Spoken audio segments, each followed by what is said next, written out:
In the MGM Grand Garden Arena of Las Vegas, a silver-bearded martial arts legend sat quietly in the front row, while a global superstar strutted across the cage. What began as a charity exhibition turned deadly serious when Dwayne "The Rock" Johnson mocked Chuck Norris as just a movie cowboy. Chuck Norris wasn't your typical aging action star. For decades, he was a six-time world karate champion, Bruce Lee's sparring partner, and a man known for blending discipline with devastating efficiency. When The Rock doubled down on his taunts, claiming Chuck's fights belonged on movie sets, not in cages, he had no idea he was awakening a storm. Chuck's silent, strategic response turned a spectacle into a lesson, sparking consequences that rippled far beyond the octagon. What began as playful banter became a clash of philosophies. Flash versus mastery. Noise versus silence. The MGM Grand and the millions watching worldwide would never forget the night Chuck Norris reminded the world what real strength looked like. Before we jump back in, tell us where you're tuning in from.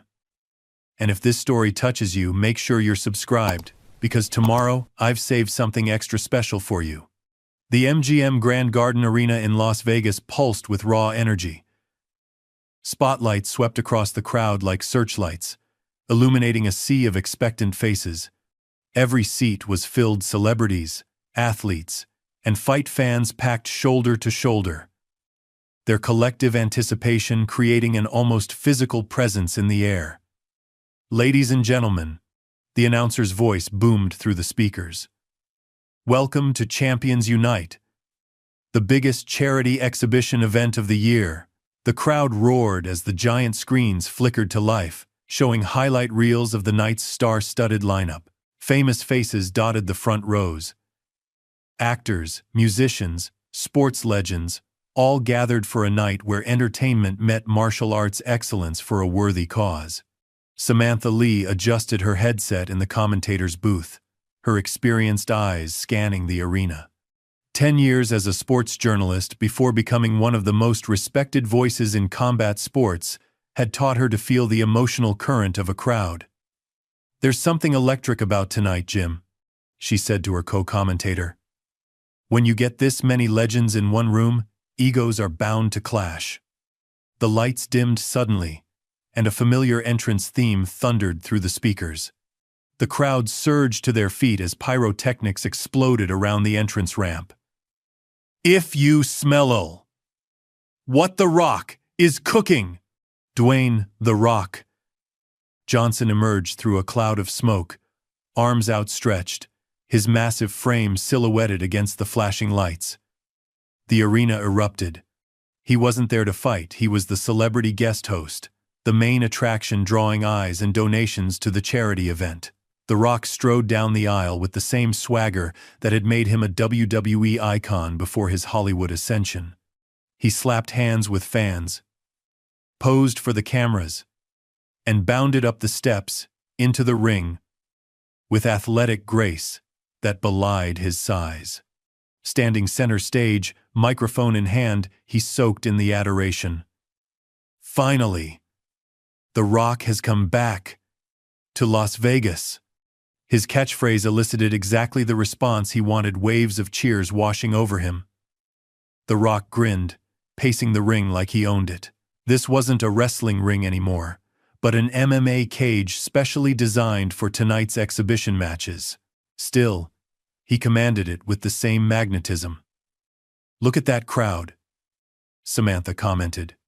"The Rock still has them in the palm of his hand after all these years." The Rock's voice boomed through the arena. "The Rock says it's amazing to see so many legends under one roof tonight. We've got fighters, actors, world champions all here to raise money for the kids." He paused, scanning the VIP section with theatrical deliberation. His gaze settled on a figure sitting calmly in the front row, a man whose very stillness seemed to draw attention. Chuck Norris sat with perfect posture, his face unreadable beneath his signature beard, now silvered with age, but no less imposing. The Rock's smile widened, a mischievous gleam entering his eye. "And speaking of legends," The Rock sees Chuck Norris is in the house tonight. The spotlight swung to illuminate Chuck, who acknowledged it with a slight nod. The man, the myth, the meme. Laughter rippled through the crowd. The Rock continued, his charisma building momentum. You know, The Rock has always wondered something about Chuck Norris. He leaned against the ropes, casual arrogance personified.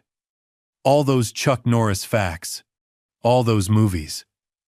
But The Rock wonders if Chuck Norris has ever actually been in a real fight.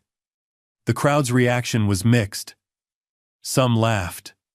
Others gasped. The Rock was walking a fine line between playful banter and genuine disrespect. I mean, The Rock respects the movie career. Who doesn't love a good cowboy who knows karate? He winked at the crowd. But let's be honest. Walker, Texas Ranger, was what? 25 years ago. The Rock thinks maybe Chuck Norris is just a movie cowboy who got lucky with a good reputation. In the commentator's booth, Samantha Lee straightened. Wow, that's bold. The Rock is playing with fire there. The cameras cut to Chuck Norris. Unlike the reactive faces around him, the wide eyes, the dropped jaws, the nudging elbows, Chuck remained perfectly still. Not a muscle in his face twitched. His eyes, however, had locked onto The Rock with laser focus. Something in that gaze made The Rock pause mid-stride. For a heartbeat, the showman's smile faltered. He recovered quickly, but Samantha caught it. Did you see that? She whispered to her co-commentator. For just a second there, I think The Rock realized he might have crossed a line. The Rock, ever the performer, pivoted smoothly. But hey, we're all friends here. The Rock is just having some fun. This is what we do, right? Talk a little trash? Get the crowd going? He turned his attention to the night's scheduled fights, but the energy had shifted. Throughout the VIP section, eyes kept darting toward Chuck Norris, whose calm stillness now seemed less like passivity and more like the eye of a hurricane. Tonight's going to be interesting, Samantha murmured into her microphone. The Rock may have just awakened something he wasn't prepared for. As The Rock finished his opening monologue and the first fighters were announced, the spotlight moved away from Chuck Norris. But in its absence, the legend seemed to command even more attention. He hadn't said a word. He hadn't moved an inch. He didn't need to. The cage door clanged shut with metallic finality. Inside, Marcus Vega bounced on the balls of his feet, his lean physique marked with tattoos that told his story rising from the streets of Miami to become the most talked-about fighter in MMA. Across from him stood James "Iron" Sullivan, a veteran fighter with 15 years of experience etched into the scars on his face. Our first exhibition match tonight pits youth against experience, Samantha Lee's voice carried through the arena. Marcus Vega, the social media sensation with a perfect record, facing off against James Sullivan, who's been in this game since Vega was in high school. Marcus flashed his trademark grin at the cameras, then made a throat-cutting gesture toward Sullivan. The older fighter simply nodded, hands raised in the traditional fighter's stance, no wasted movement, no theatrics. In the front row, The Rock had taken a seat near Chuck Norris, though he'd left 2 empty chairs between them. The space seemed symbolic somehow. A buffer zone between clashing philosophies. The Rock leaned forward, elbows on knees, eager to watch the young fighter who reminded many people of himself, brash, confident, built for the spotlight. The referee called both fighters to center cage for final instructions. Marcus used even this moment to perform, flexing, winking at female fans in the front row, never breaking eye contact with Sullivan when the ref asked for a clean fight. "Touch gloves, gentlemen," the referee instructed. Sullivan extended his hand. Marcus knocked it aside with a smirk and backpedaled. playing to the crowd. Sullivan's face remained impassive, but his eyes narrowed slightly. The bell rang. Marcus exploded forward with blinding speed, throwing a flying knee that caught Sullivan off guard. The veteran fighter stumbled back, and Marcus pressed his advantage, unleashing a flurry of punches that drove Sullivan against the cage. "Vega coming out aggressive early," Samantha called out. "Sullivan needs to weather this storm and find his rhythm." Sullivan covered up, absorbing the punishment while looking for openings. He was using experience to compensate for the younger man's speed, but Marcus's attacks were relentless. "You getting tired already, old man?" Marcus taunted between strikes, loud enough for the front rows to hear. Sullivan responded with a sharp counter-right that nearly connected. Marcus danced away, laughing. "Almost got me there, Grandpa," he called out. "But this ain't your era anymore." The Rock grinned, clearly enjoying the young fighter's swagger. He glanced sideways at Chuck Norris, as if to say, "See? This is what real fighters look like today." Chuck's expression remained unchanged, his eyes tracking every movement in the cage with clinical precision. Marcus continued his onslaught, mixing flashy spinning techniques with solid fundamentals. Midway through the round, he caught Sullivan with a perfectly timed head kick that echoed through the arena.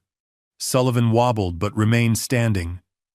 "Show's over, old-timer," Marcus said, loud enough for the front row to hear.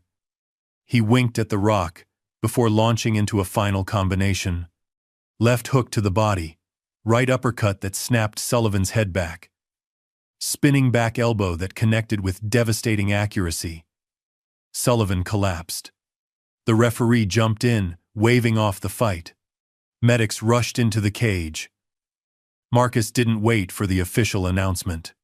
He climbed the cage and roared, beating his chest as the crowd responded with mixed reactions. Admiration for his skill, discomfort at his disrespect. "Vega gets it done in spectacular fashion," Samantha commented, "but I'm not loving the showboating while Sullivan is still being checked by medical staff." Marcus jumped down and grabbed the microphone from the ring announcer.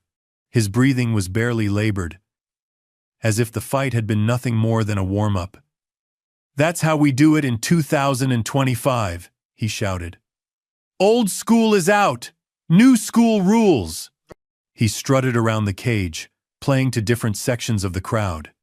When he reached the side facing the VIP section, his eyes locked onto the Rock, who was nodding appreciatively, and then shifted to Chuck Norris.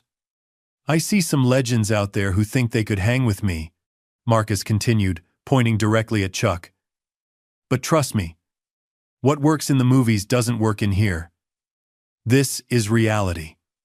The Rock laughed, clapping his hands. Chuck Norris remained still, but something subtle shifted in his posture, a minute straightening of his spine, a slight narrowing of his gaze. Marcus wasn't finished. "You know what's funny? These old-timers with their ancient techniques and their tough guy reputations, they were great for their time, but their time is over." He pointed at Chuck again. "Texas Ranger couldn't last 30 seconds with me." A murmur ran through the crowd. Marcus was going too far. Even the Rock's smile faltered slightly. In the commentary booth, Samantha shook her head. "Vega is crossing a line here.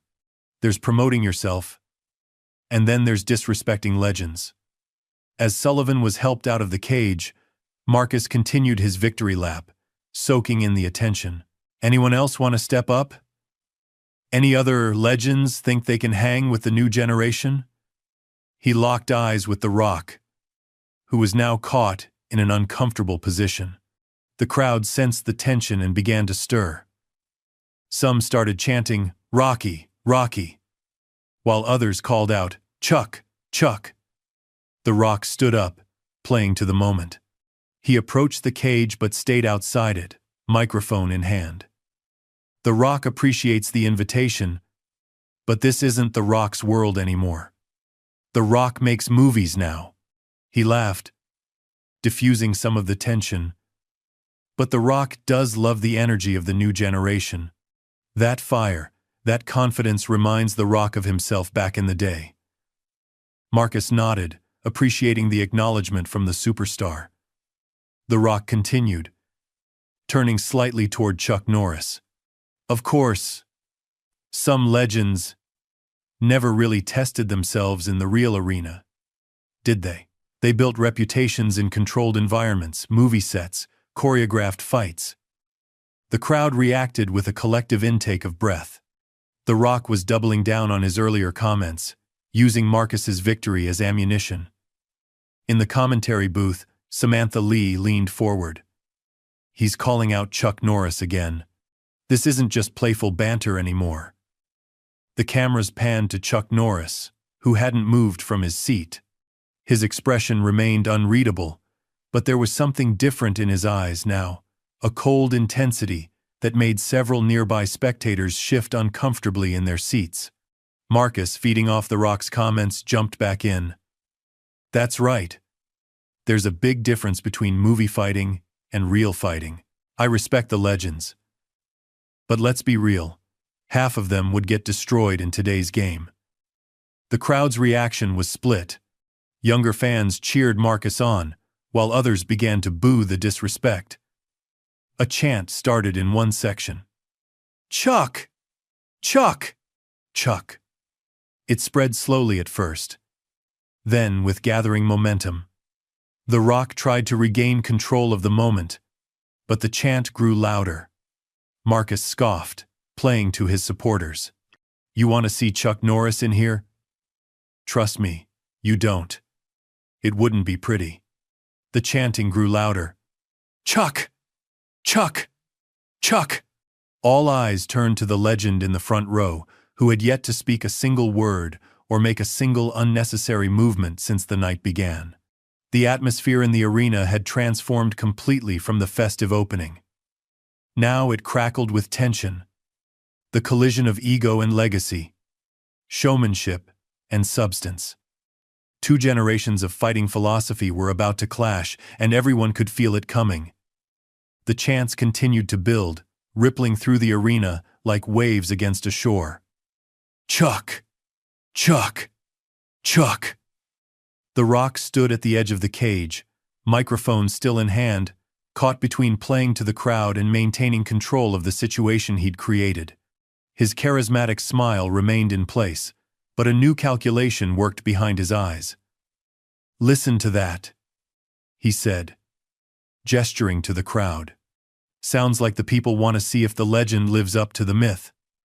The spotlight swung back to Chuck Norris, still seated in the front row.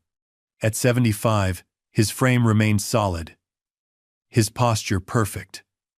The years had silvered his hair and beard, but had taken nothing from his presence.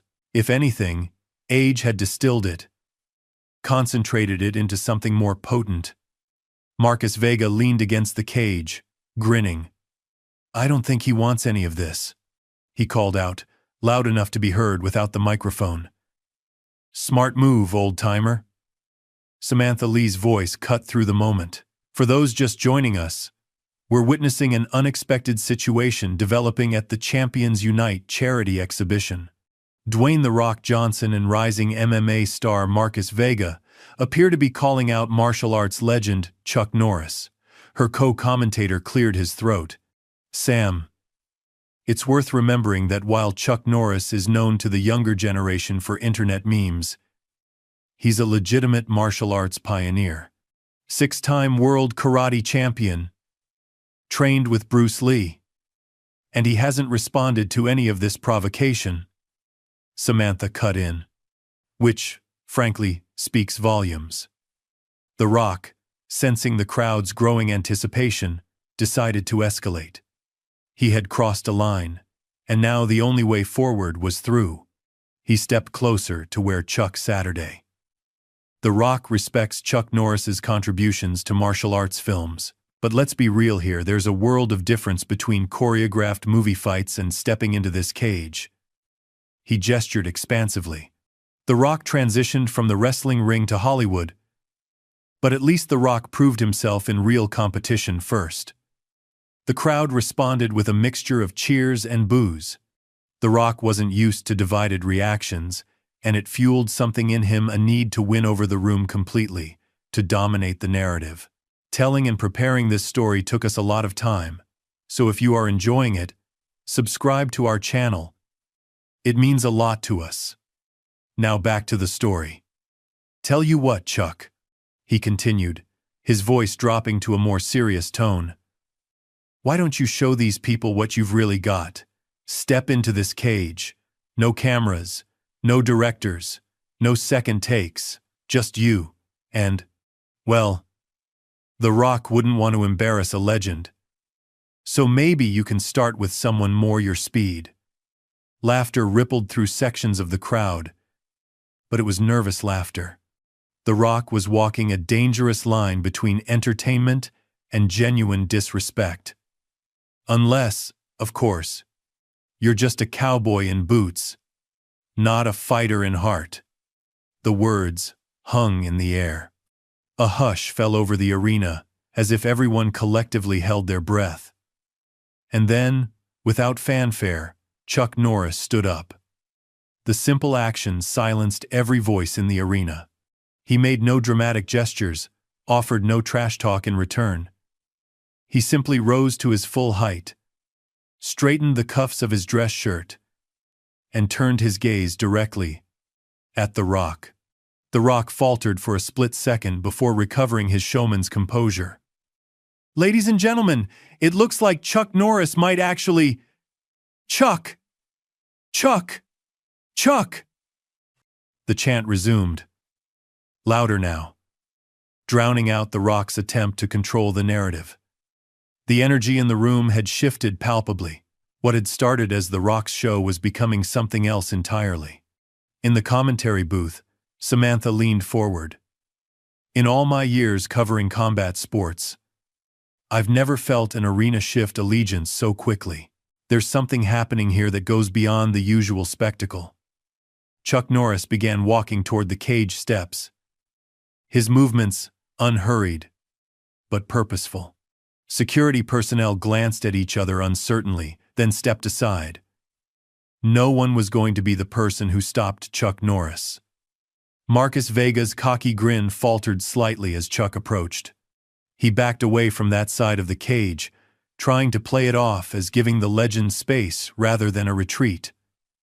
The Rock, master showman that he was, seized the opportunity to recenter himself in the moment.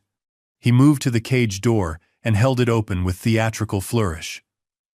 The moment of truth, he announced. Will the legend step up, or will he?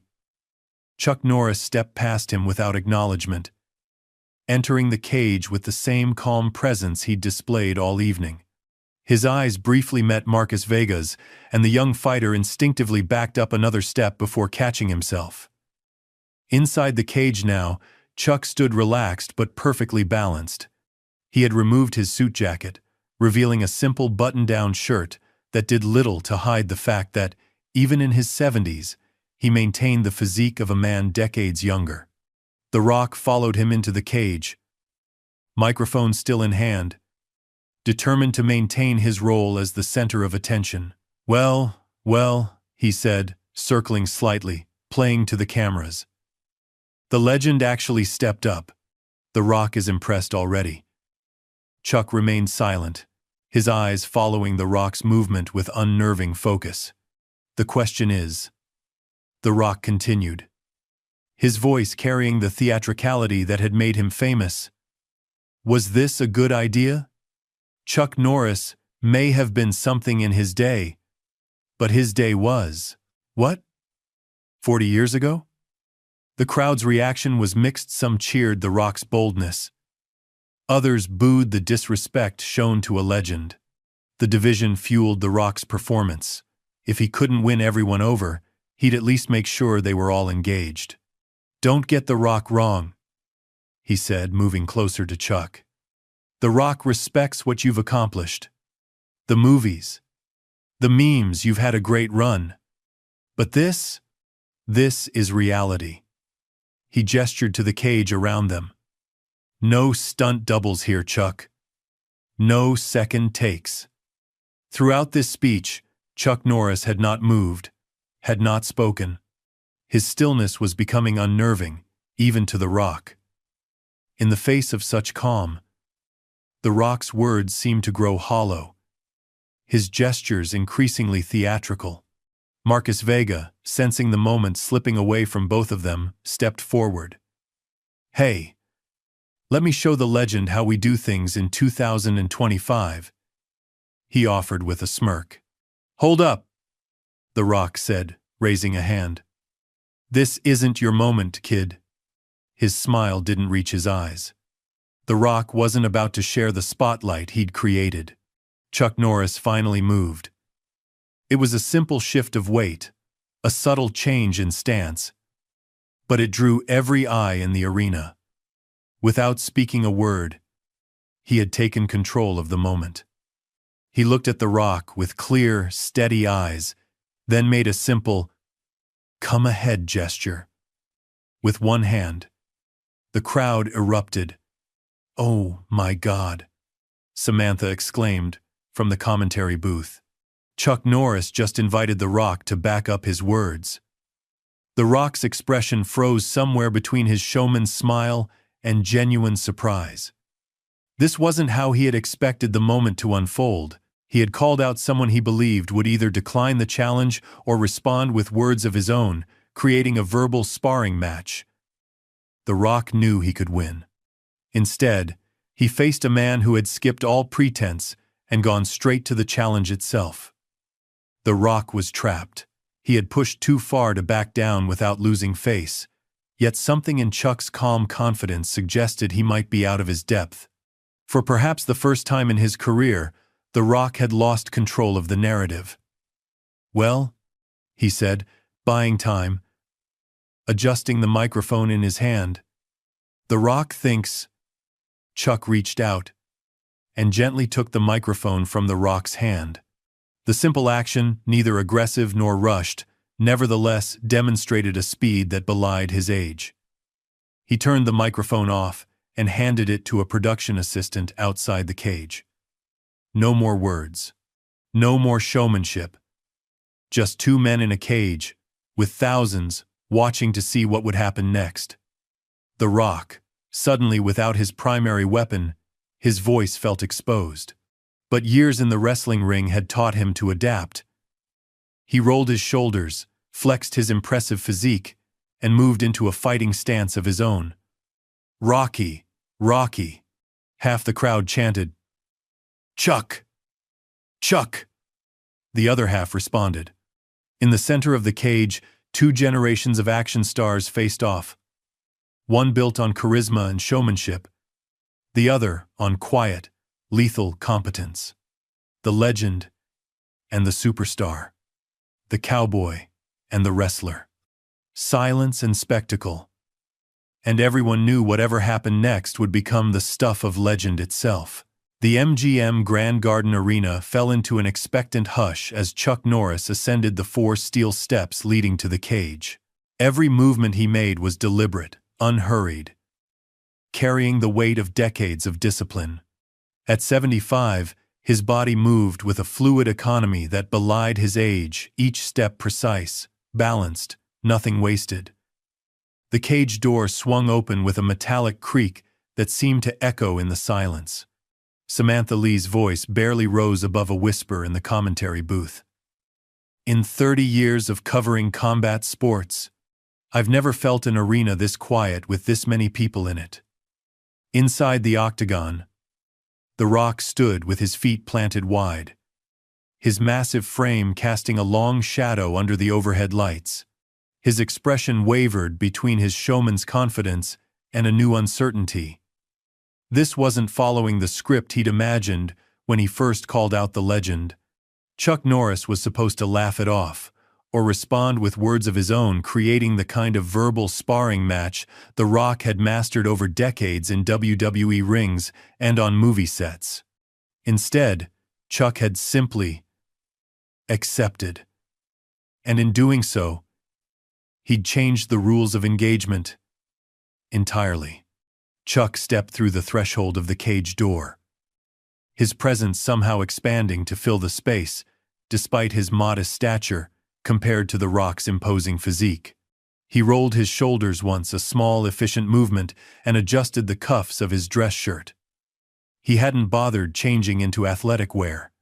The simple button-down and slacks he'd worn to the event were apparently sufficient for whatever he anticipated would happen next. "Interesting choice of attire," Samantha observed. "Chuck Norris doesn't feel the need to dress the part. It's as if he's saying he could handle this situation in any context." The cage door clanged shut behind him, the sound reverberating through the arena like a church bell.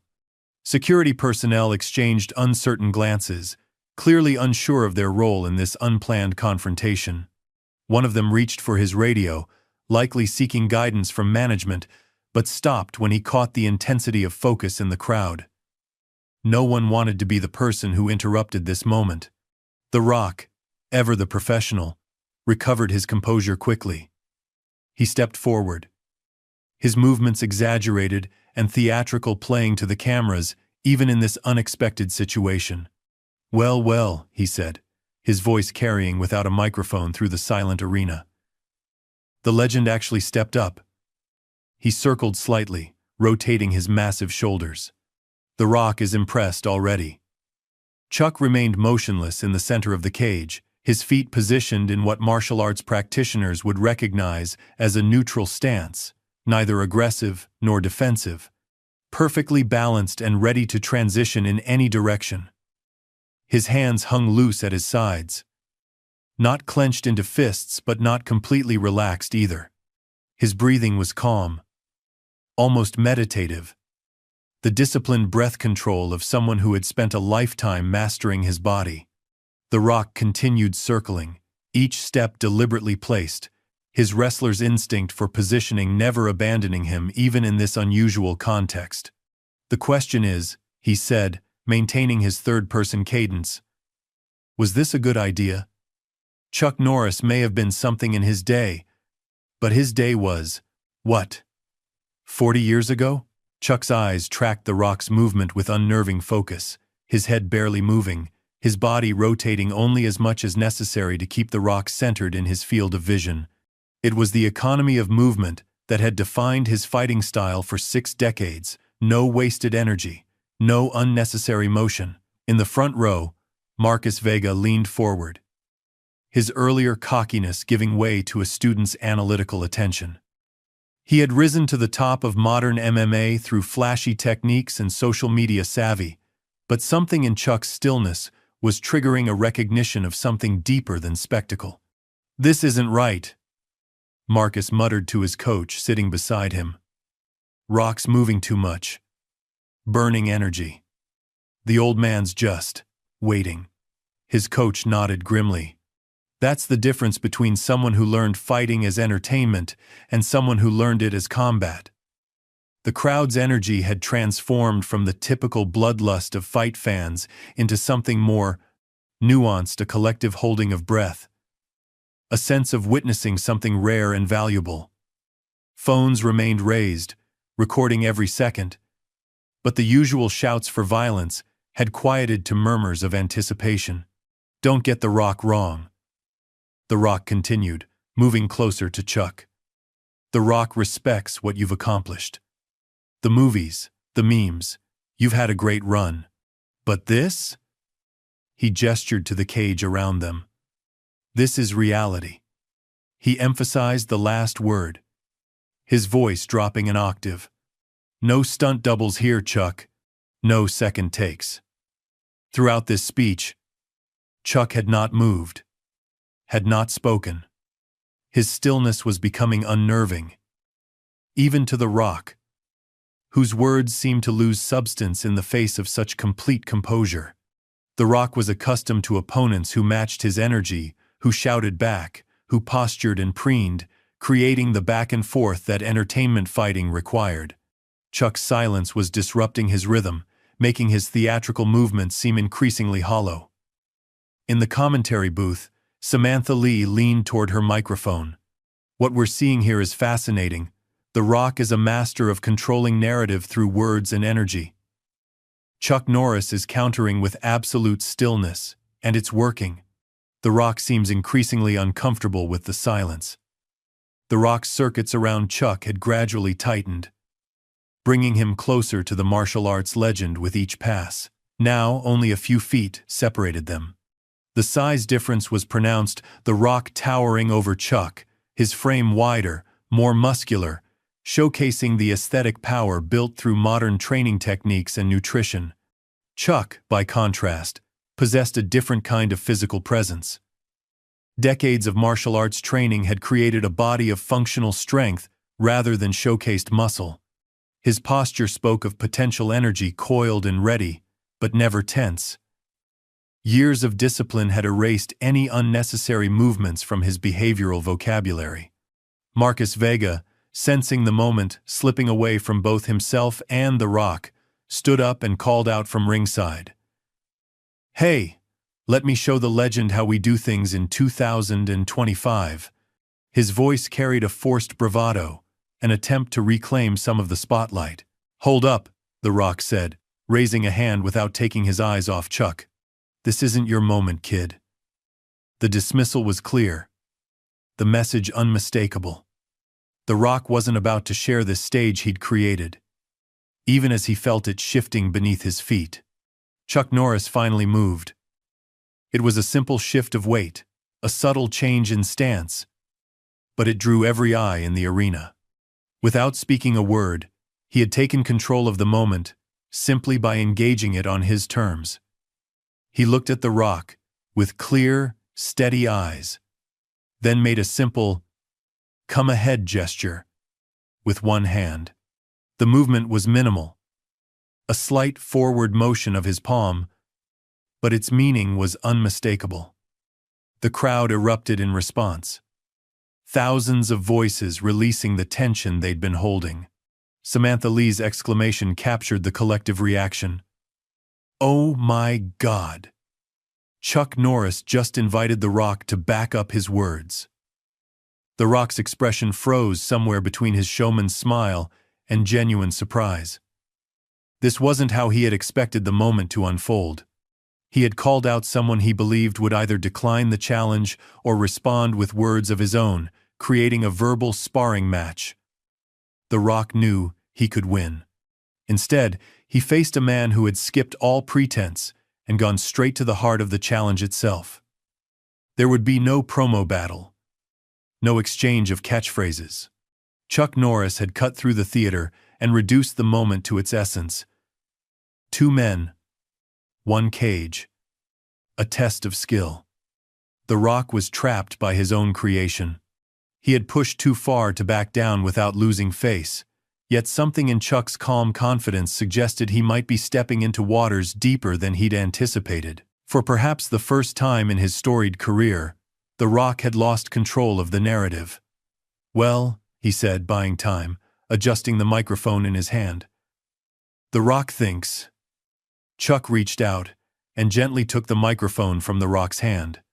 The simple action, neither aggressive nor rushed, nevertheless demonstrated a speed that belied his age.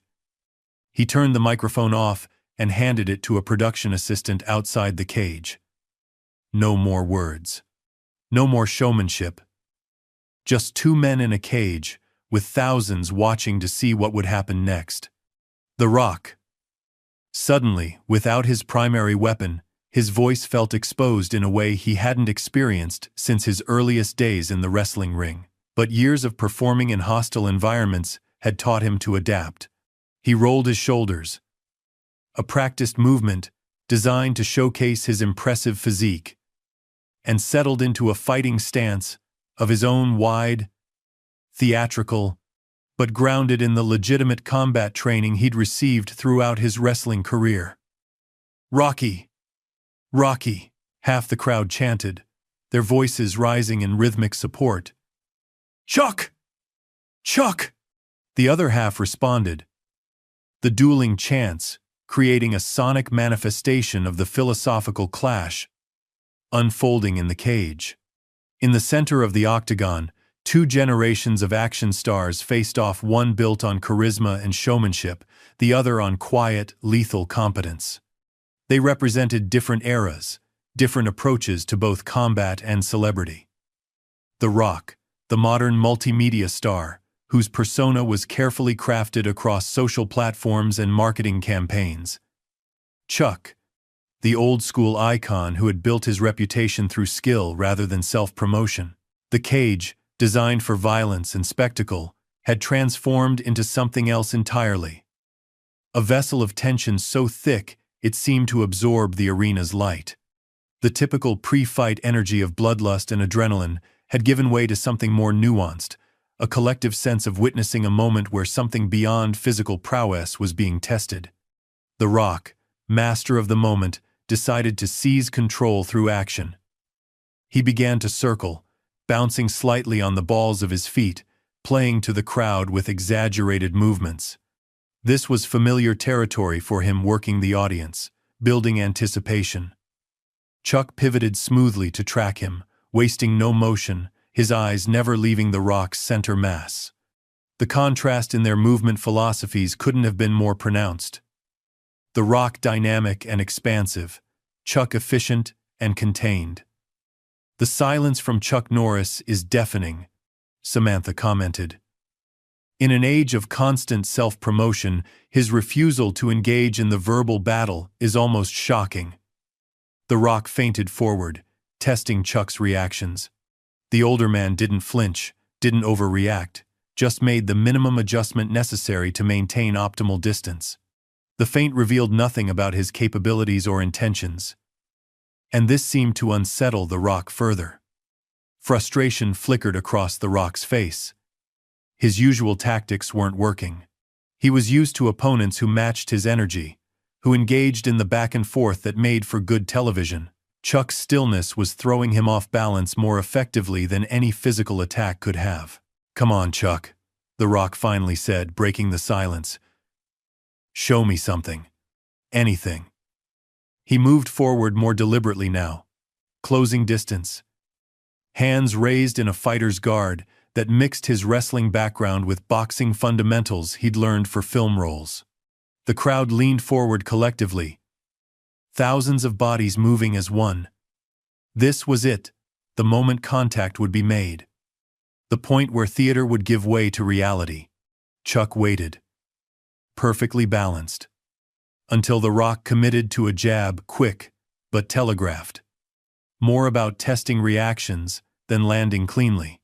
Chuck slipped it with a minimal head movement that spoke of thousands of hours of practice, the kind of efficiency that only comes when a movement has been refined to its essential elements. The crowd gasped at the speed. The Rock himself looked momentarily surprised, then covered it with a grin. "Not bad for an old-timer," he said, loud enough for the front rows to hear. He followed with a combination jab, cross, exaggerated but athletic. His fists whistled through empty air as Chuck economically evaded each strike, never moving more than necessary, never countering yet. In the front row, Marcus Vega watched with narrowing eyes, his earlier bravado fading as he recognized something his ego hadn't wanted to acknowledge: the fluid efficiency of movements that came from decades of mastery. The Rock pressed forward more aggressively, throwing a hooking punch with real commitment behind it. Chuck finally moved decisively, not backwards, but toward the punch. He slipped inside the Rock's extended arm and executed a simple wrist control that redirected the Rock's momentum, sending him stumbling sideways. The move wasn't flashy. It contained no spinning kicks or acrobatics. It was just perfect timing and leverage, the physical embodiment of the principle that true mastery looks effortless. The crowd erupted. The Rock regained his balance and turned, genuine surprise visible beneath his showman's facade. He had felt the control in that simple redirection, the power that required no strength, only perfect understanding of body mechanics. "Incredible economy of movement from Chuck Norris," Samantha Lee observed. "He's not fighting the Rock's fight, he's forcing the Rock to fight his." Something shifted in the Rock's expression, the realization that this wasn't going according to his script. His next attacks came with more genuine intent, less theatrical flourish. A sharp jab, a powerful cross, a sweeping hook that would have ended the confrontation if it had landed. Chuck slipped the jab, blocked the cross with a forearm that didn't give an inch despite the Rock's superior size, and ducked the hook. As the Rock's momentum carried him forward, Chuck executed a simple sweep that took the Rock's feet from under him. The Rock hit the mat with a thud that silenced the arena. He was up quickly, athleticism undiminished by his 52 years. But the message had been sent. This wasn't a movie star getting lucky against a wrestler. This was a lifelong martial artist demonstrating why his reputation had endured for half a century. "The difference we're seeing," Samantha said into the stunned silence, "is between someone who learned to fight for entertainment and someone who built his life around martial arts as a discipline." The Rock circled more cautiously now, respect beginning to replace the dismissive confidence in his expression. Chuck remained centered, balanced, prepared. He hadn't even broken a sweat. In that moment, something passed between the two men, an unspoken acknowledgement. The Rock had entered this confrontation thinking of Chuck as a relic, a manufactured legend whose reputation exceeded his capabilities. Now, facing the reality of decades of disciplined mastery, he was reassessing everything. But The Rock hadn't become a global superstar by backing down. His jaw set with determination. And he launched forward with his most committed attack. Yet a flurry of punches followed by a clinch attempt that would utilize his superior size and wrestling background. Chuck didn't retreat. He moved into the storm. His blocks and parries so precise that none of The Rock's punches landed cleanly. When The Rock lunged for the clinch, Chuck stepped slightly offline and executed a simple hip throw that used The Rock's momentum and weight against him. For the second time, The Rock hit the mat harder this time, the impact resonating through the cage. The crowd's reaction was instantaneous and overwhelming. The chant was no longer divided. It had unified into a single name. The Rock rolled to his feet, breathing harder now, a new wariness in his eyes. He had underestimated Chuck Norris in every possible way, and that miscalculation was being exposed in front of thousands. "We are watching a masterclass in humility," Samantha Lee said quietly. "And I don't mean that Chuck Norris is humbling The Rock, though that's happening. I mean we're seeing what true humility looks like, mastery without arrogance, skill without the need to dominate through anything but competence." The two men faced each other again in the center of the cage. The Rock's theatrical flourishes had vanished, replaced by genuine focus. Chuck's expression remained unchanged, calm, centered, present. In that moment of clarity, The Rock made a decision.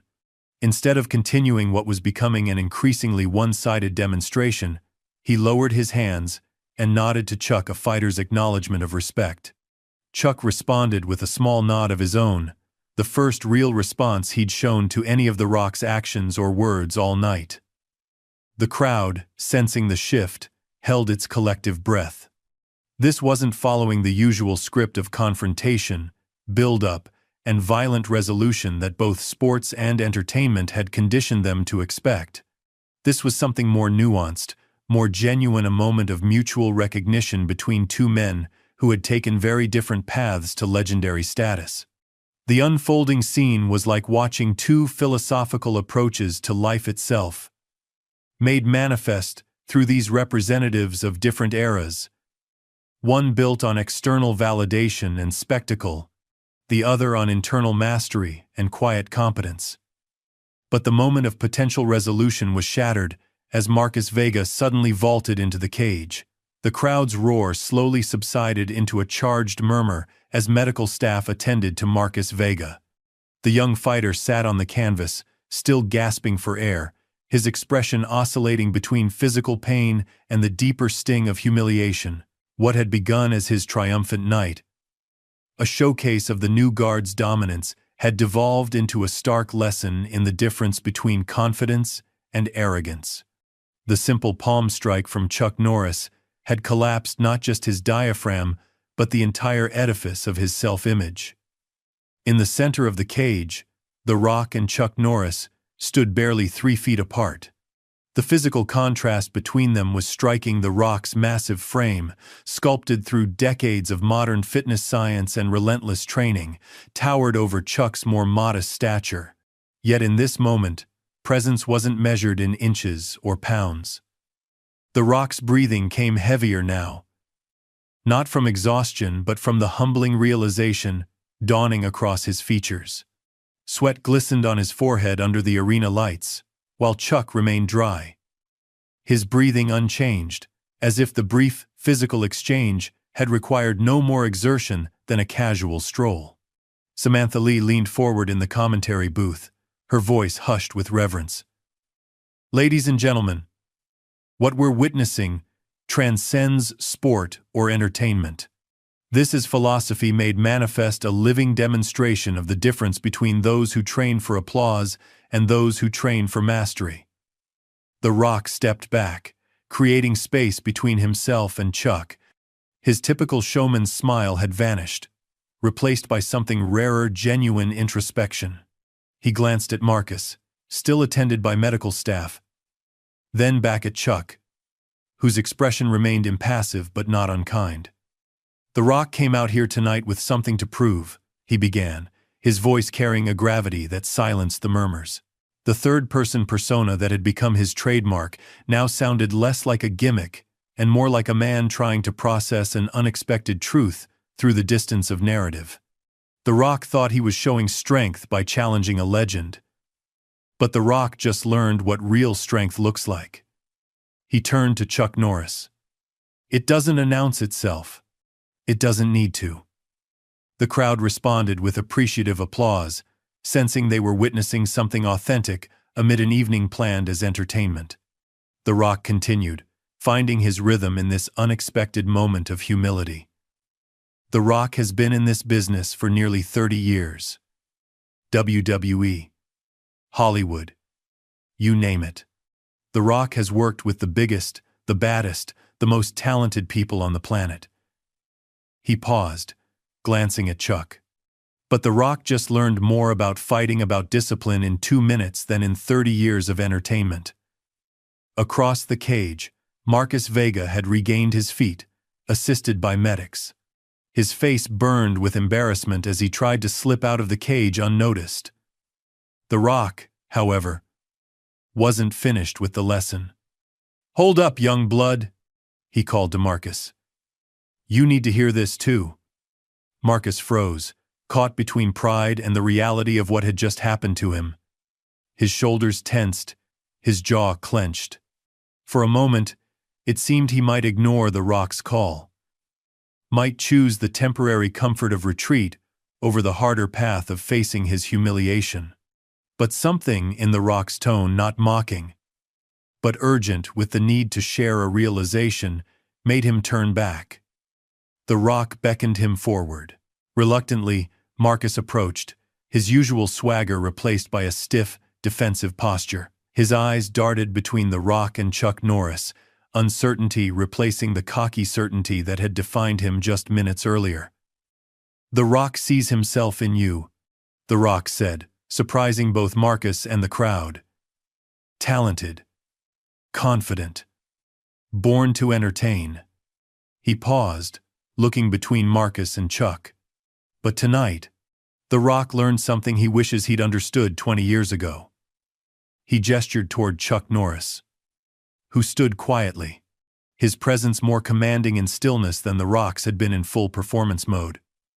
"This man right here hasn't said a single word all night. Didn't need to. Didn't throw a single unnecessary punch. Didn't waste energy on showing off." The Rock's voice carried genuine admiration now. When The Rock called him just a movie cowboy, The Rock couldn't have been more wrong. Chuck Norris is what we all should aspire to be, someone who doesn't need to tell you how tough he island. The crowd erupted in applause. Marcus shifted uncomfortably, eyes downcast, fingers absently touching his sternum, where Chuck's palm strike had connected. "Look at him," The Rock continued, addressing Marcus directly now. "Really look. This is a man who was winning world championships while most of us were in diapers. Who trained with Bruce Lee. Who built a reputation not through social media or trash talk, but through decades of discipline." Marcus lifted his gaze reluctantly, studying Chuck with new eyes. The older fighter remained centered. His posture relaxed, yet perfect, embodying the principles that had guided his life for over 6 decades. Chuck Norris remained impassive, though something in his eyes suggested he appreciated The Rock's words. If not the theatrical delivery, there was a quiet dignity in his stillness, a security that came from having nothing to prove. The Rock came out here talking about real fighters and movie cowboys. The Rock continued, his voice taking on a reflective quality unusual for his public persona. But The Rock just learned the hardest lesson in fighting. It's not about who talks the loudest or looks the strongest. It's about mastery, control, discipline. He turned to face Chuck directly. The Rock apologizes, Chuck, sincerely. The Rock got caught up in his own hype and disrespected a true legend. The arena fell silent. The Rock, global superstar, one of the highest paid entertainers on the planet, was publicly admitting he was wrong. It was a vulnerability rarely seen from a man whose brand was built on unwavering confidence. In the front rows, several celebrities who had come for the charity event exchanged glances, recognizing the rarity of the moment. Chuck Norris finally moved. He stepped forward and placed a hand on The Rock's shoulder, a simple gesture that somehow carried more weight than any words could have. He nodded once, acceptance clear in the gesture. "Now that," Samantha Lee said softly into her microphone, "is what legends are made of." Marcus Vega stood awkwardly to the side, forgotten by the crowd, a supporting character in a moment that had transcended his understanding. The young fighter who had entered the night certain of his superiority was now faced with the reality that he had barely begun his journey. "Kid," Chuck said suddenly, his voice quiet but carrying a resonance that commanded attention. The single word, the first he'd spoken all night, sent a ripple through the arena. "Come here." Marcus hesitated, then stepped forward, unable to disobey the simple command. "You have talent," Chuck said, each word measured, deliberate. "Real talent. But talent without discipline is just wasted potential." Marcus nodded stiffly, swallowing hard. "You fight to be seen," Chuck continued. "I train to be invisible. There's a difference." "I don't understand," Marcus admitted, his voice barely audible. "The best technique is the one your opponent never sees coming," Chuck explained. "Not because it's flashy, but because it's efficient. Nothing wasted. No movement for show." The Rock watched this exchange with newfound respect in his eyes. He had come to the event expecting to be the center of attention, the biggest star in the room. Now he found himself a student alongside Marcus, absorbing wisdom from a man who had never sought the spotlight but had earned the respect of generations. The Rock spent years in the wrestling ring. The Rock interjected, breaking character by using first person, learning how to make every move look bigger than life, selling the spectacle, playing to the crowd. He shook his head slightly. "But I just realized that's the opposite of real fighting. Real fighting is about ending the confrontation with minimum effort." Chuck nodded, a hint of approval in his expression. "Entertainment fighting is about prolonging the show," he said. "Real combat is about ending it before it begins." Marcus's expression shifted as understanding began to dawn. "So, all those spinning kicks, the flashy combinations, have their place in sport," Chuck acknowledged. But real mastery is about fundamentals perfected over thousands of repetitions. About timing that comes from decades of practice. About staying calm when everyone around you is giving in to emotion. The crowd listened in rapt attention. What had begun as entertainment had transformed into education. The thousands who had come for spectacle were now witnessing something far more valuable, the transmission of wisdom across generations. The Rock has been asking himself, The Rock said, resuming his third-person cadence but with a new authenticity, what it means to be strong. The Rock built a career on looking strong, sounding strong, convincing everyone he was the most electrifying man in entertainment. He gestured toward Chuck. But this man redefined strength for The Rock tonight. Strength isn't about how loud you can talk or how impressive you look. It's about control over your body, your emotions, your ego. Chuck's expression softened slightly. It took me decades to understand that, he said. When I was young, I was like both of you, hungry to prove myself, to be recognized. It wasn't until I started training with masters who had nothing to prove that I began to understand true strength comes from within. Marcus nodded slowly, his earlier arrogance replaced by genuine receptivity. That move you used on me, it looked like nothing, but it felt like getting hit by a truck. Maximum effect with minimum effort, Chuck said. That's the goal. Not looking good, but being effective.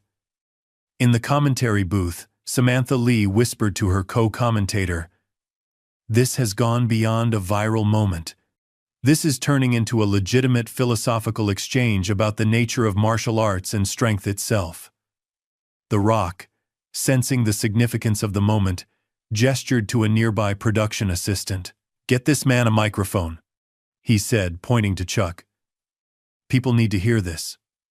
The assistant quickly slipped a wireless microphone through the cage to Chuck, who accepted it with a slight hesitation. Chuck, The Rock said, you've been silent most of the night.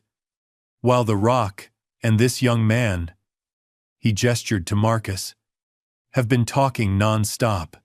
Maybe it's time the real master shared some wisdom with everyone here. Chuck considered the microphone in his hand, then looked out at the arena, packed with thousands of spectators, cameras recording his every movement.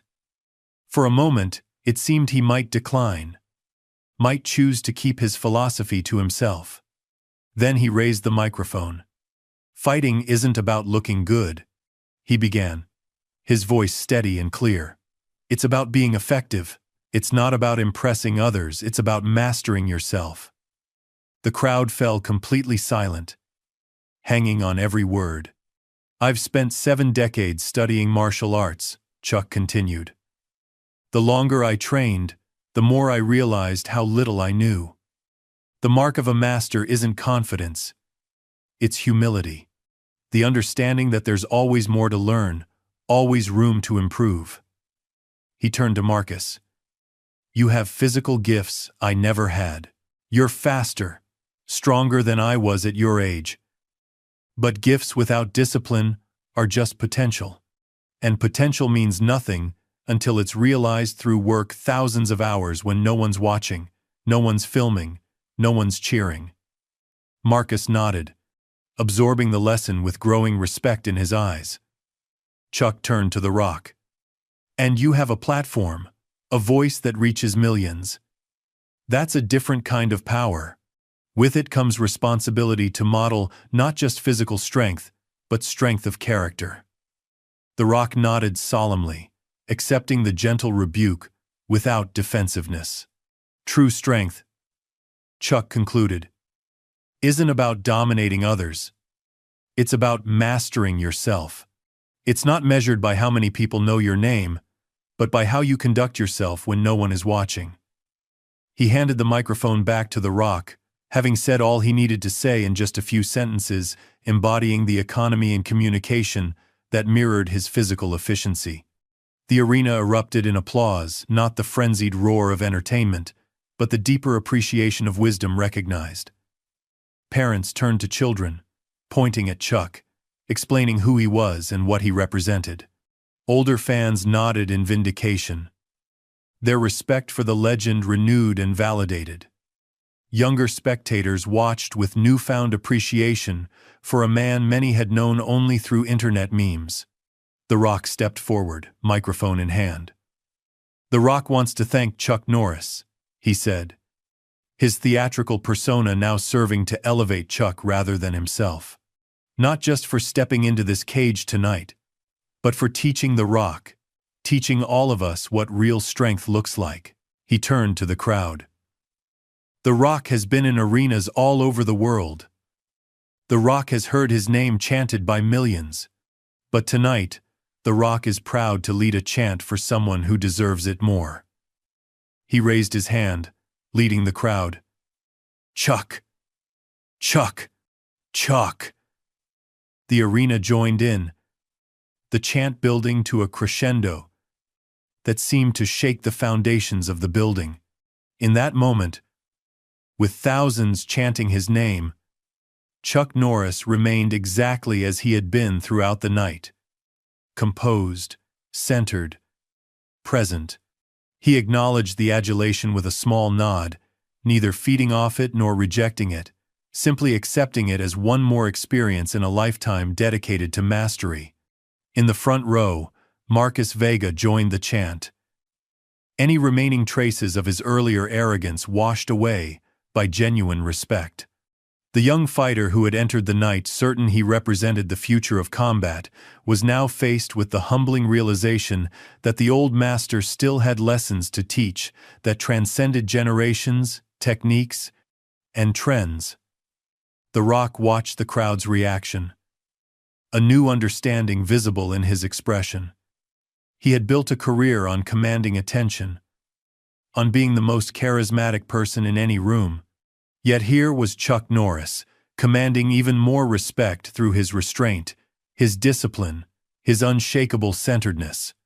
In that moment, with thousands watching and millions more certain to see the footage online within hours, 3 generations of fighters stood in a cage built for conflict. But what they'd found instead was something more valuable, a moment of genuine respect, of ego surrendering to wisdom, of flash giving way to substance. The cameras caught it all. The Rock, humbled but somehow more authentic than he'd ever been. Chuck Norris, commanding respect without demanding it. And Marcus Vega, witnessing a masterclass in what it truly meant to be strong. The night had begun as entertainment. It was ending as education. And in a world increasingly dominated by noise, spectacle, and self-promotion, the quiet strength demonstrated by Chuck Norris resonated with something many had forgotten, but all recognized: true power doesn't need to announce itself. It's simply island. Dawn broke over Las Vegas, painting the strip in hues of gold and amber. The MGM Grand stood silent. The roaring crowds of the previous night, replaced by cleaning crews, sweeping up the physical remnants of a moment that had already transcended its origins. Empty cups, discarded programs, and confetti littered the arena floor, mundane debris from an event that had proven anything but ordinary. In the upper offices of the MGM Grand, event organizers and executives huddled around screens, watching social media metrics climb with dizzying speed. What had begun as a charity exhibition match had morphed overnight into a cultural phenomenon. Clips from the confrontation between The Rock and Chuck Norris dominated every platform, with views counting in the hundreds of millions. "This wasn't what we planned," the head of promotion said, scrolling through his tablet. "But my God, the engagement is off the charts. Every news outlet wants access. Every talk show wants interviews." The charity director nodded, her eyes bright with opportunity. The donation portal crashed twice from traffic overload. "We've raised more in 12 hours than our initial 2-week projection." Outside their window, digital billboards along the strip had already been updated to feature images of the confrontation. Chuck's composed stillness juxtaposed with The Rock's humbled expression. Below these images, quotes from The Rock's unexpected speech of humility scrolled in bold letters. The Rock just learned what real strength looks like. In hotel suites across the city, those involved in the previous night's unexpected drama were waking to a world transformed by what had transpired in that cage. The Rock sat on the edge of his bed in the MGM Grand's presidential suite, scrolling through his phone. His publicist had sent 37 text messages overnight, each more urgent than the last. His agent had left 14 voicemails. Every major network wanted an exclusive. His social media accounts had gained millions of followers in hours. But it wasn't the numbers that caught his attention. It was the comments beneath the viral clips.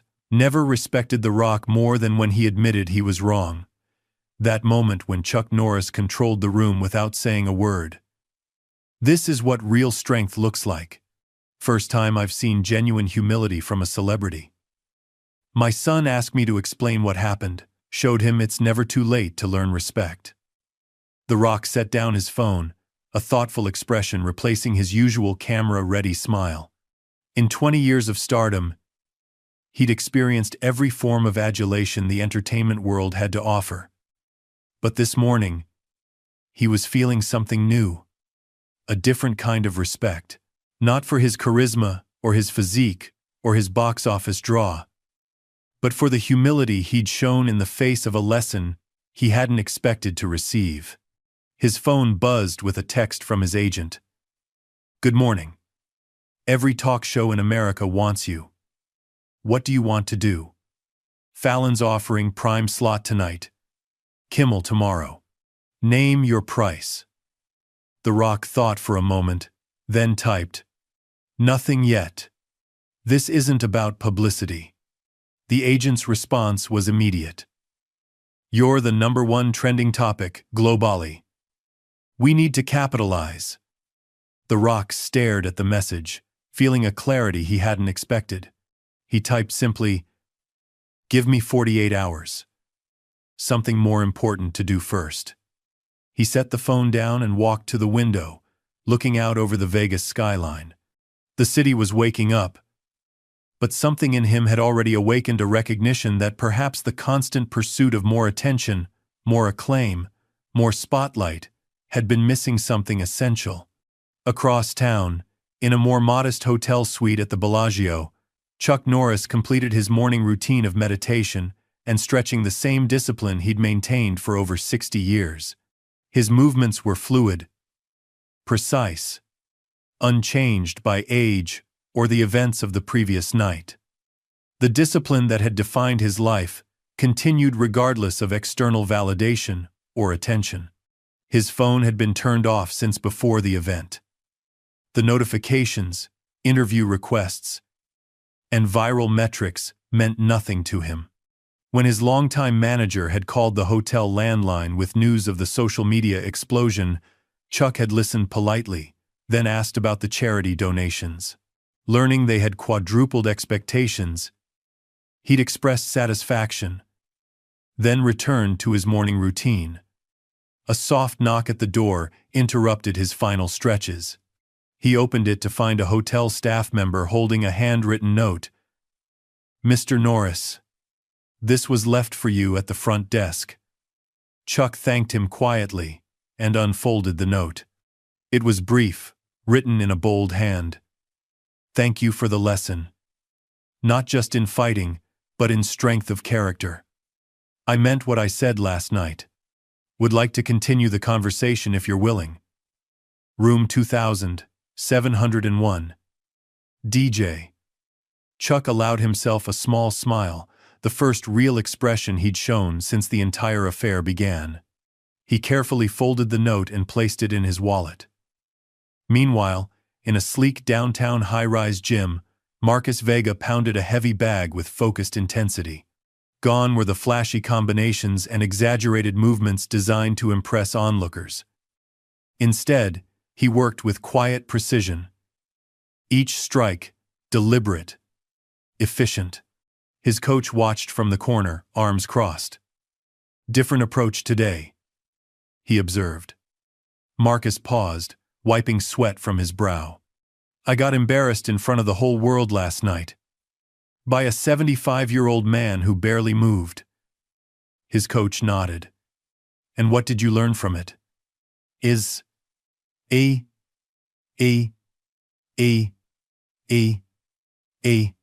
Marcus returned to the bag, his strikes even more focused now. That I've been training to look good, not to be good. He landed a clean, simple combination. That stops today. The coach studied his fighter with new interest.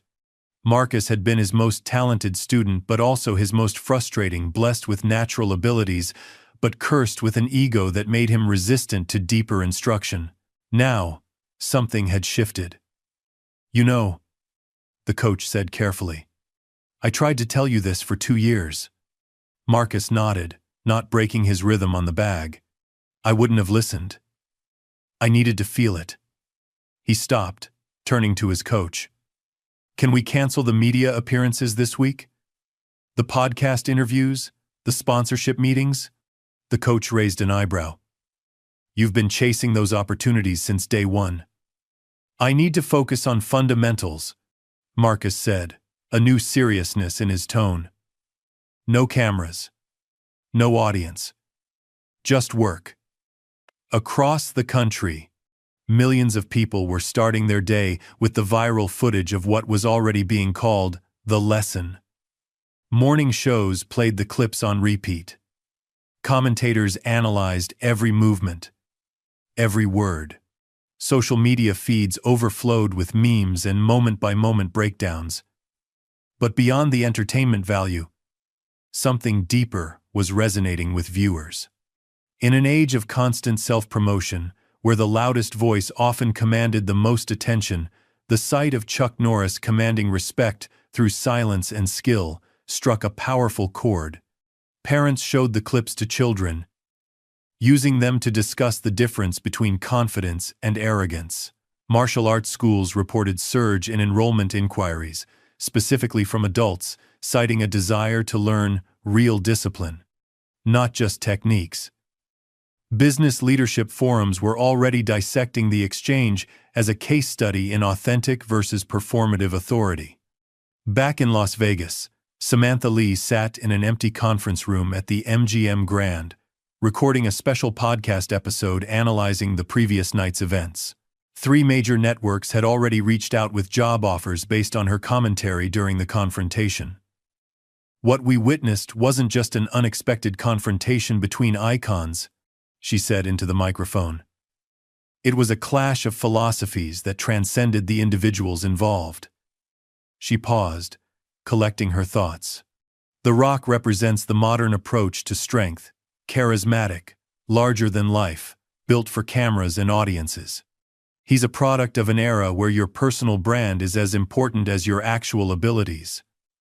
Chuck Norris, on the other hand, embodies something older, something that existed long before social media and personal branding. His strength was forged through decades of discipline when no one was watching. It's authentic because it wasn't developed for public consumption. She leaned forward. And in that moment when they faced each other, we all got to see which approach stands the test of time. Flash versus substance. Noise versus silence. Showmanship versus mastery. Her producer gave her a thumbs up from behind the glass. That's going to resonate, he said through the intercom. The metrics on your commentary clips from last night are insane. Samantha smiled slightly. Ironic, isn't it? We're getting attention for talking about how true mastery doesn't seek attention. That evening, a private dining room in one of Las Vegas's most exclusive restaurants hosted an unexpected meeting. The Rock had arranged it, sending personal invitations to a select few from the previous night's event. Chuck Norris arrived first, dressed simply but impeccably in a navy blazer and crisp white shirt. No tie, no flashy accessories, nothing unnecessary, true to form. The Rock followed shortly after, his usual entourage noticeably absent. Samantha Lee was next, professional curiosity overcoming her journalistic detachment. Last to arrive was Marcus Vega, uncharacteristically subdued, approaching the table with something like reverence. No phones were allowed. No cameras. No publicists or managers. Just four people whose lives had intersected in an unexpected moment that none of them had planned, but all would remember. The Rock rose as everyone was seated. He was dressed down by his standards, a simple black button-up and slacks, rather than his usual custom suits or branded athleisure wear. The massive gold watch and chains that typically adorned his wrists and neck were absent. "Thank you all for coming," he said, momentarily abandoning his third-person persona. No cameras. No recording. No social media. Just us. He raised his glass. "To lessons learned," he said simply. Chuck nodded, the smallest of smiles playing at the corner of his mouth. "You know," The Rock said after they'd ordered, momentarily slipping back into his familiar third-person pattern.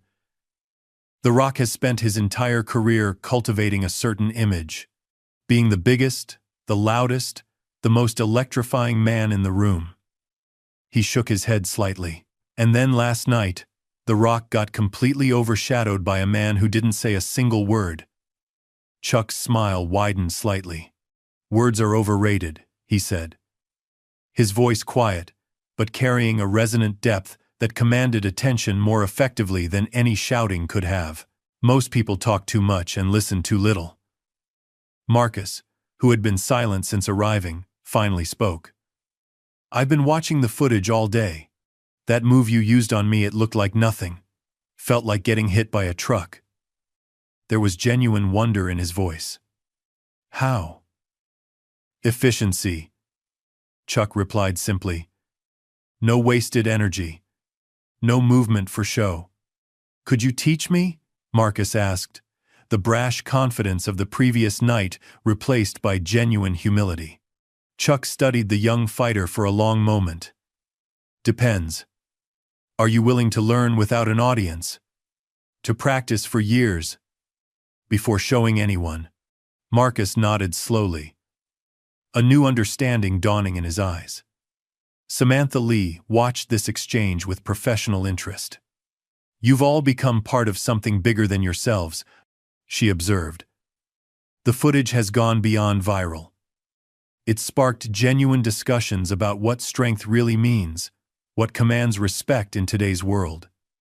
The Rock nodded thoughtfully. The Rock built a career on being loud, being seen. But last night, he glanced at Chuck.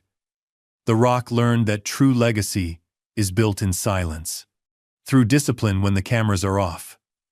Chuck, who had been listening quietly, finally offered more than a few words. "I've never cared about being famous," he said. "I cared about mastery. About being the best martial artist I could be. The films, the TV shows, those were just opportunities that came along. But the foundation was always the training." He looked directly at Marcus. "Young fighters today train for the audience, for the cameras. They learn flashy moves that look good in highlight reels. But real fighting, real mastery, isn't about what looks impressive. It's about what works." Marcus absorbed this, nodding slowly. "I've got millions of followers," he said. "But last night, I got taken down with one move I didn't even see coming." "Because you were performing, not fighting," Chuck said. Not unkindly. "You were thinking about how you looked, not what you were doing." The Rock laughed suddenly. The Rock has been guilty of the same thing. Been playing a character so long, sometimes The Rock forgets where the character ends and the man begins. The conversation continued as the meal progressed, four individuals from different worlds finding unexpected common ground. The generational differences remained, but something more important bridged them: a shared understanding of what it meant to dedicate yourself to mastery, to substance over flash. As the evening drew to a close, Chuck reached into his jacket and withdrew a small card, which he handed to Marcus. My dojo in Texas. Come for a month. No phones, no cameras, no social media. Just training. Marcus took the card with genuine reverence. I'll be there, he said. And everyone at the table knew he meant it. Outside, the lights of the Las Vegas Strip pulsed with their usual frenetic energy. Tourists streamed past, smartphones capturing every moment for immediate sharing. Billboards 40 feet tall displayed larger-than-life images, selling the promise of instant celebrity, instant gratification, instant respect. But inside that quiet dining room, a different currency had been exchanged. Not fame or trending status or viral moments, but something older and more valuable wisdom passed from one generation to the next. Respect earned, not demanded. Strength demonstrated through character, not volume. As they parted ways, The Rock extended his hand to Chuck one final time.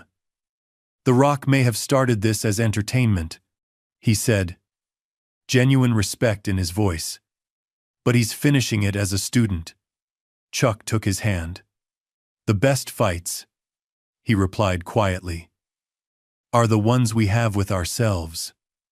The four figures went their separate ways, carrying with them the shared experience of a moment that had begun as spectacle but had transformed into something more enduring. In the days and weeks that followed, the viral sensation of "The Lesson" gradually faded from headlines, as all such moments eventually do, but its impact continued to ripple outward in ways more meaningful than view counts or trending hashtags. The Rock incorporated a new humility into his public persona. Speaking often about the importance of substance over spectacle, his fans noticed the shift, subtle but significant, from pure entertainment to something more authentic. His first film project after the event was a biography of an aging martial arts master who finds purpose teaching inner-city youth, a departure from his usual action blockbusters. When asked about the change in direction, he simply said, "Some lessons can only be learned through humility." Marcus Vega disappeared from social media entirely. Rumors circulated that he was training in an undisclosed location, away from cameras and followers. When he eventually returned to competition months later, commentators noted a transformed fighter, less flash, more efficiency, devastating in his precision. In post-fight interviews, he spoke little, letting his performance speak for itself, a stark contrast to his former self-promotion. And Chuck Norris? He returned to his quiet life, teaching selected students at his ranch in Texas, neither seeking nor avoiding the spotlight. He had been a legend before that night in Las Vegas, and he remained one after his status neither diminished nor enhanced by the viral moment, because it had never been built on such temporary foundations to begin with. The true legacy of that night wasn't captured in any of the millions of video views or countless think pieces it generated. It was in the reminder, delivered with the silent efficiency that had defined Chuck Norris's career, that in a world increasingly dominated by noise, true strength often speaks most powerfully through silence. Respect, like mastery itself, cannot be demanded or declared. It can only be earned. Up next, we have two more incredible stories that are waiting for you. Just click the image you want to watch, and it will take you there. If you enjoyed this video, make sure to subscribe. It would mean a lot.